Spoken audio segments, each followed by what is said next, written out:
Um projeto arrogante, um juízo certo. Gênesis capítulo 11, do verso 1 ao 9. A Torre de Babel é um emblema da arrogância humana e do juízo divino. Nimrod edificou um império e fundou cidades-estados.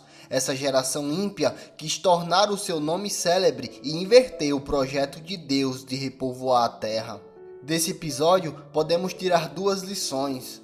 Em primeiro lugar, o humanismo idolátrico sempre alimenta projetos arrogantes. O texto bíblico nos informa que os homens se uniram não para construir uma cidade e uma torre, mas para construir uma cidade e uma torre em rebelião contra Deus. Seus planos excluem a Deus e estão em oposição a Deus. Eles se unem não para cumprir um projeto divino, mas para substituir o plano de Deus pelos seus projetos. Querem banir Deus e se colocarem no centro da história.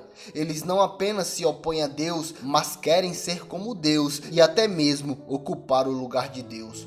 Quais foram as suas motivações? Primeiro, notoriedade. Querem tornar célebre o seu nome, querem fama, desejam os holofotes, aspiram ser o centro de todas as coisas. O antropocentrismo idolátrico não morreu. Está em voga em nossa geração. As nações têm virado as costas para Deus e tentado banir Deus da história. Têm substituído Deus por outros deuses. Mais do que isso, têm escarnecido do nome de Deus e cultuado a si mesmos. Segundo, contrariar a vontade de Deus. A ordem de Deus era encher a terra, ou seja, uma visão centrífuga, e eles não querem ser espalhados, por isso adotam uma perspectiva centralizada. Sempre que o homem tenta estabelecer seus próprios planos fora da vontade de Deus, invertendo o projeto de Deus, demonstra sua desobediência arrogante e sua jactância demoníaca. Terceiro, estabeleceram uma nova religião. É óbvio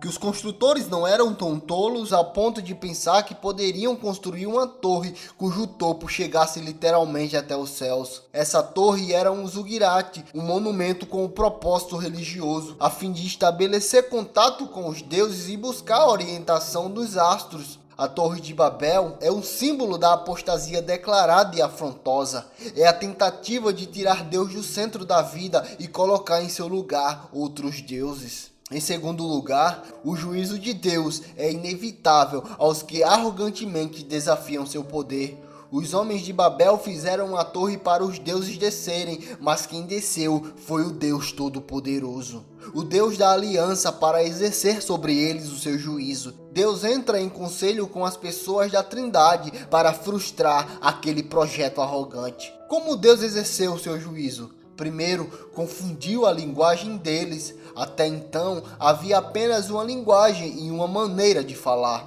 Ao confundir a linguagem deles, não puderam mais entender uns aos outros. Sua comunicação foi interrompida, seus planos foram frustrados, sua soberba foi golpeada, sua arrogante pretensão tornou-se nula.